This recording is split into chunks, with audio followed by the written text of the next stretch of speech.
Hello, Sylvia here, nutrition and fasting coach. As we're in the last week of the 30-day real food reset challenge, I wanted to bring something other than meal ideas here to help you guys get some options. And a lot of people get stuck when they're choosing protein. As we know, I've said it many times, protein is king of macronutrients. It's the most important thing. It's essential for your body to get protein. So getting stuck with limited choices leads to food boredom, leads you to make bad choices because you're bored of certain things. And so the more options you have to choose on a regular basis and use to rotate through during your week, the more interesting, the more nutrients you're going to get in, and you'll keep from getting that food boredom where you might end up choosing something not so good, like ordering a pizza instead of cooking a healthy meal at home. So one thing, a lot of people are stuck also because they are a little afraid of the unknown. You know, they're not no daredevils trying new things, such as some things that I'm going to show you here today.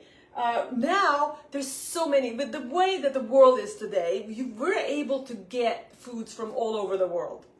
And it's getting more and more common to find different sources of protein out there. For example, what I have here is ground goat. So I've had it before. It is very similar to lamb. So if you have ground lamb, you probably wouldn't taste the difference trying ground goat. But it's slightly different nutritional value than lamb would be, or beef. So going out on, trying new things, like bison is more and more common to find around. There's ground lamb, ground pork. I've also seen venison.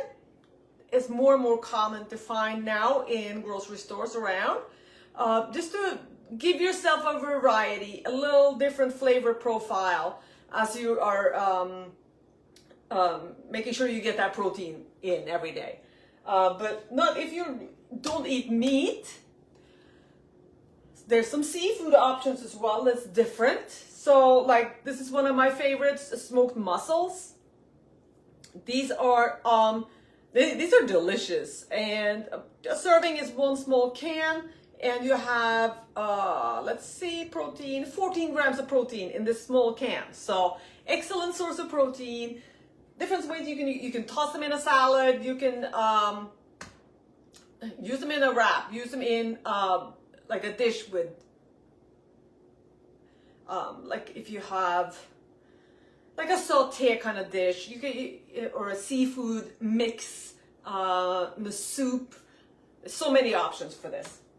Some veggie options. Lentils can be a good source of protein. Now these are canned. Better yet, the dry lentils. I didn't have any right now, but all this is lentils, water, and sea salt. So just make sure you rinse them good before you use them. But a serving here has 6 grams of protein, so it's in ratio to the carbohydrate content. It's not the best, but it's also a source of protein. So lentils, beans is another one, and then an unexpected one is pumpkin seeds. Pumpkin seeds is a great source of protein. So one serving, which is 3 tablespoons, 28 grams, and it has 8 grams of protein. Plus it has a lot of, it's great fiber. You have great source of potassium in the pumpkin seeds. So I highly recommend those. I use them all the time.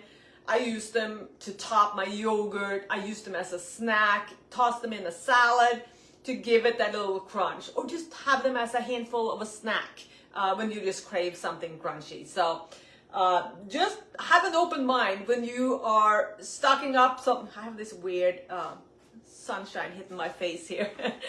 But have an open mind when you go shopping for your protein, and don't be afraid to explore. What's gonna happen? You might not like something. Maybe you didn't cook it the best way. Maybe there's a different option that would taste better, that you will enjoy. So you don't know until you try. So don't be afraid to try new things, and let me know what you try. Drop them below. I'd love to hear it. See you next time.